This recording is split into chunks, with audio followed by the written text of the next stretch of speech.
Welcome back, everybody. What you're looking at was, in past tense, was a very nice custom computer. It was built back probably about three and a half years ago.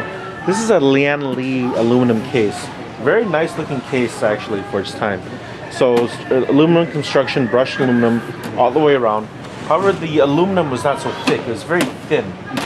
So it would warp easily. It wouldn't be that quiet, but it had really great cooling properties. Problem with this particular setup was that whoever built it didn't really check their power supply. And I'm gonna see if I can get a good zoom in on the broken power connector here.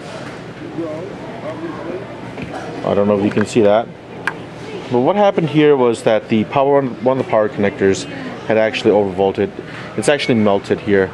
What that resulted in was a really, and it's really hard to see here, but what happened was the PCI Express connectors actually melted here. It's bubbling up. The plastic is actually heated to the point where it's actually bubbling up. That destroyed the motherboard, the graphics card. The RAM is okay actually, and the processor was okay. So what do you do? Throw it away? I mean, the problem, another additional problem, is that this case is actually warped. I only discovered that once I took the case apart. Again, this is for a customer, so knowing that the case is warped and that the power supply is bad, the customer and I decided on a total upgrade. We were able to save the CPU. So the CPU is a Core 2, or it's not even a Core 2 Duo. It is a Pentium dual core E6500. So it's 2.9 gigahertz with a front side bus of 1066. So it's not the Core 2 Duo, but it's not a slow processor by any means. So what we decided to do was do a total upgrade. And so this video is going to be about how you can save your LG775 CPU. So I know that some people might say, like, why would you want to save that? But you know, some people do have some good LG775 CPUs, especially if it's the Core 2 Quad. You might want to save that. And quite honestly, some people want to save as much money as they can, so save a few $100 off the processor, why not? And you can throw that to something else. So I know that for some people this might be like a why do this, you know, kind of deal, but there's enough interest out there because the LG775 processor was one of Intel's best lines, honestly. So what Gigabyte did is that Gigabyte has actually made a revision board. It is the P45 TES3G motherboard. Now, it supports DDR3 up to 1600 megahertz. This is actually, again, it's saying it's optimized for the Intel 45 nanometer CPUs up to the Core 2 Quad. So let's see what they have in here. I've actually built many of these motherboards, but I don't believe I actually had time to record a really nice unboxing video of the, and why don't I turn it here to make it a little bit nicer, unboxing video.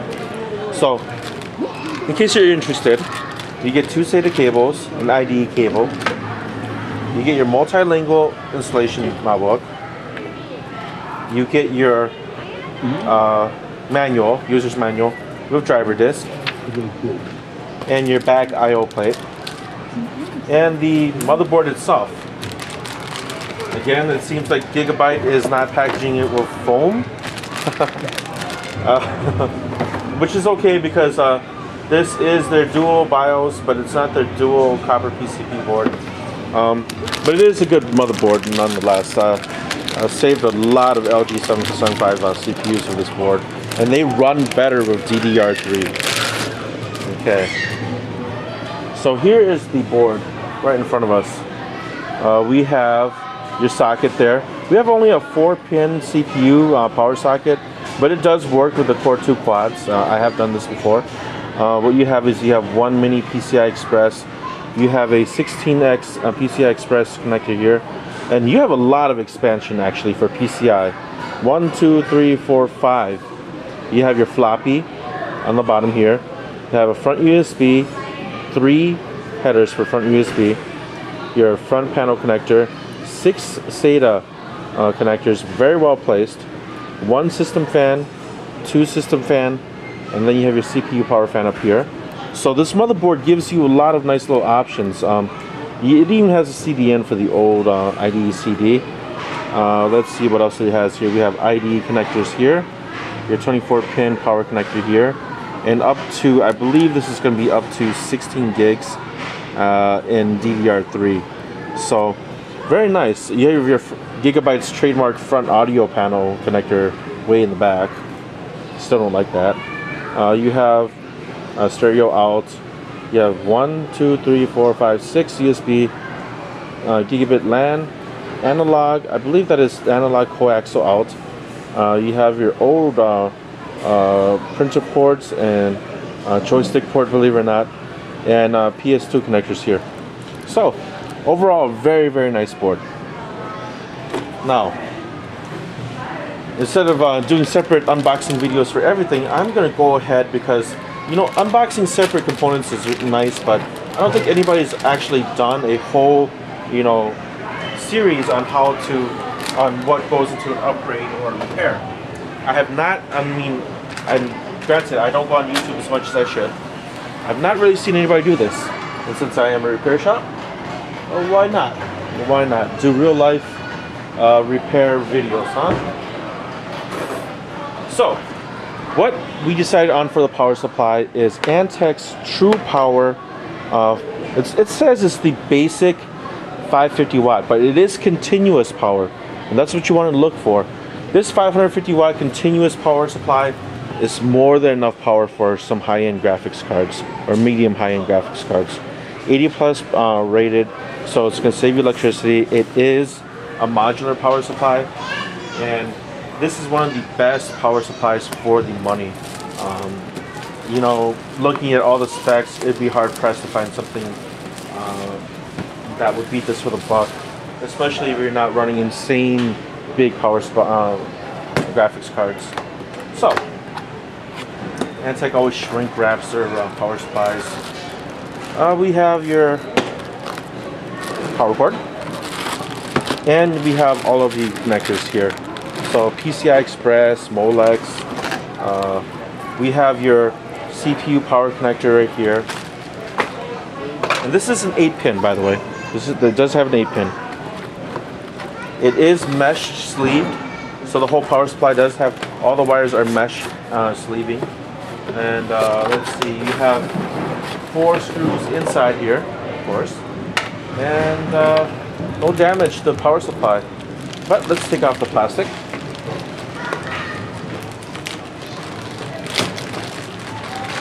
It's not painted black, and you know, granted, I think that would have been a very nice touch. But this is the power supply in its glory. Antec badging there, raised lettering, heavy feel, a 100, I believe this is going to be a 120 millimeter fan here, and you have your modular connectors there. And this is more than enough power to power the graphics card that will be going into this replacement build. And that graphics card is going to be, ta-da, HIS's HD Radeon 6870.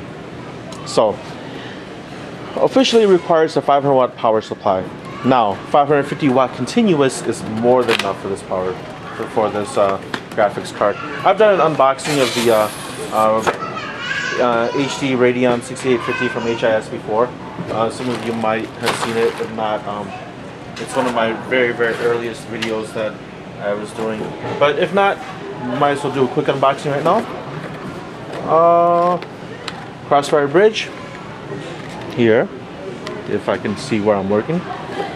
We have your Molex to 6-pin. If you have a quality power supply, mind you. You have your graphics card connectors. You have your driver installation guide with CD inside. And yes, here we go. All HIS doesn't do foam packaging. They do this plastic sarcophagus style packaging, and it just always never seems to come out. But this is the HIS HD Radeon 6870, and this particular one is a reference card because we can still see the AMD badging on the graphics card right there.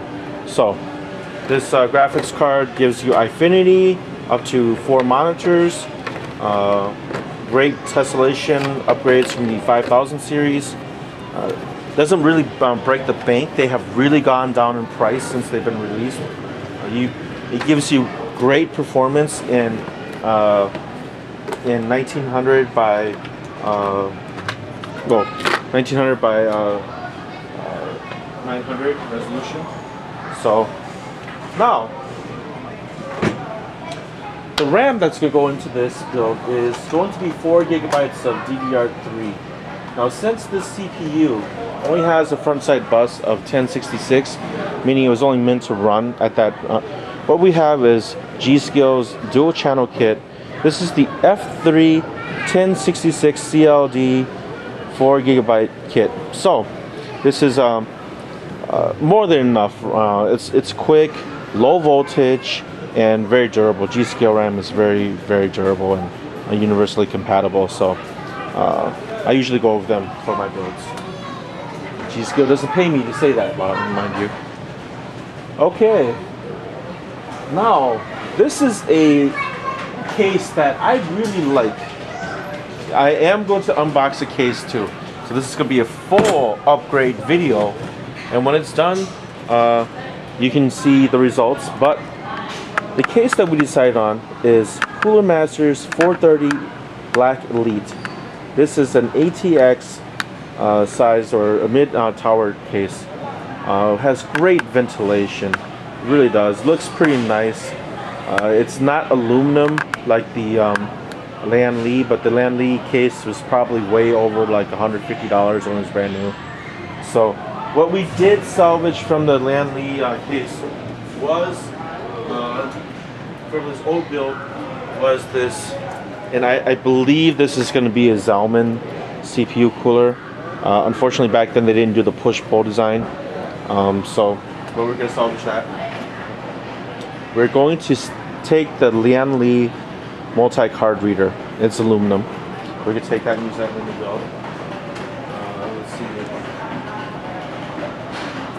We have salvaged the customer's old 500 gigabyte Western Digital Cavalier Blue hard drive, SATA 2, and their 2 terabyte Seagate hard drive. So, and we will also salvage their LG. This is going to be their Blu-ray ROM DVD writer, so it's not a Blu-ray writer but a Blu-ray player. So now on back to the unboxing of the Cooler Master 430 Black Elite. Now this is a very nice affordable case, and it looks pretty slick, pretty awesomely designed. Thinner gauge metal than what I would like.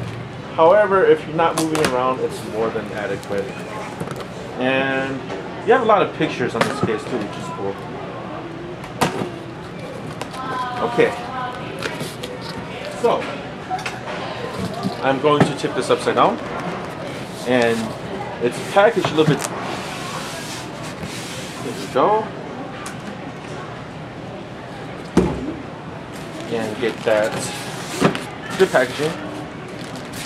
I believe I do have it upside down. Which is okay, because then I can take the plastic off. Because otherwise it would be a little bit more difficult. And which is proving to be a little bit more difficult nonetheless. Okay. Plastic bag out of there. Now, since we have it on the bottom, we do have it on top. Odd. I had the bottom up. So, I would just pull it out. Here. Okay. Now, this is the case. The 430. Let me try to get a front shot of this case and talk a little bit more about it. There's the front shot of the case. We have 2 USB headphone microphone jack. This is a dummy cutout for a FireWire. I don't know why they put it there. We have 3 5¼ inch bays, 2 2¼ inch bays, 2.5-inch bays, and in front we have a 120mm blue LED fan. Now we have a power and reset here. Nothing on the other side of the case. On the top of the case though, you have 2 120mm fan cutouts here, and there is mesh dust filters in it. On the back you have a 120mm space for a 120mm fan, which is not included. You have 1, 2, 3, 4, 5, 6, 7 PCI slot expansion bays. The power supply is mounted on the bottom of the case, and there is some sort of mesh filtering on the last part. There is, let me open it up, black thumbnail screws. There's no rubber mounts to put your power supply on, so it will get a little bit scuffed probably, but you know, you're only going to put it in there once, right?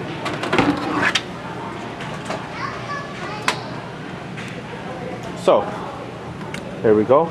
There are 2 mounts here for the power supply to rest on. This is what I really like. It has a cutout for either an 80, I believe this is going to be 80, a 92, and a 120mm fan here to intake or exhaust hot air out. That is great. This is a very well ventilated case. Let's see, the case interior is very nice. You can connect. What we see on top here is these are 2 quick releases for, I believe this is going to be 2.5-inch like SSD or laptop hard drives, and then you have quick releases for your regular 3.25-inch hard drives on here. So we have quick releases up here for the 5.25-inch bays.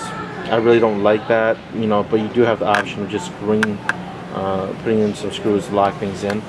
Let's take a look at the other side of the case. Put the camera down.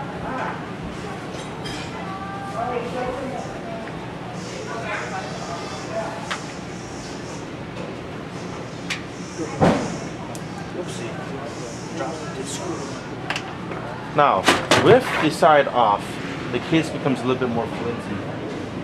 But if we turn the case around, you see pretty good space here. A lot of space here to hide cables. Not so much in the back, okay? And you do see that. There's no punch outs, cutouts. There's a very big cutout for the CPU retention plate. That's really great news, honestly, if you wanted to upgrade the CPU fan. You don't have to take that motherboard out there.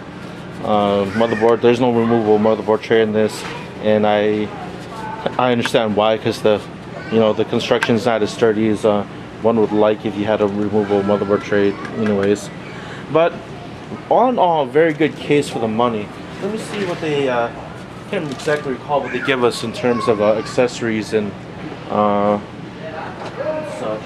Try to find my cutter and organization skills. Well, let's cut this. So we have a bag full of zip ties, the speaker, standoffs, the lock tab, everything you really need. So that's a quick unboxing of the Cooler Master 430 Elite. Very good case. A little bit loud if you have a lot of fans there, okay? But if you are on a budget, want a very nice looking case that performs well and looks, I mean, honestly, when you have it all lit up, it does look pretty nice. You do also have the option of mounting a 120mm fan, and there are pre-drilled holes on the clear side panel. So we're talking insane amounts of circulation in this case. But thanks for watching this unboxing and little documentary video. Any questions or comments, place them at the bottom of the video, and I will follow up this video with the build being done. If you're wondering about DDR3 and the LG775 CPU, every CPU every LG775 CPU, and I believe, will be supported, almost everyone except for the Pentium Ds or something. I'd have to double check Gigabyte's CPU support list, but you can run some very old LG 775 CPUs with DDR3. All you have to do is just to do the appropriate adjustments in the BIOS. Lower the front side bus speed, lower the RAM speed, and you have it. You can run old Intel 775 processors on DDR3 RAM. You know, it's not going to be anything really any faster than DDR2 RAM, but or DDR RAM, but sorry, DDR2. But quite frankly, right now the cost of DDR2 RAM just is way more than DDR3. So very cost-effective way of salvaging your old beloved LG 775. All right, thanks for watching. Any questions or comments, place them at the bottom of the video.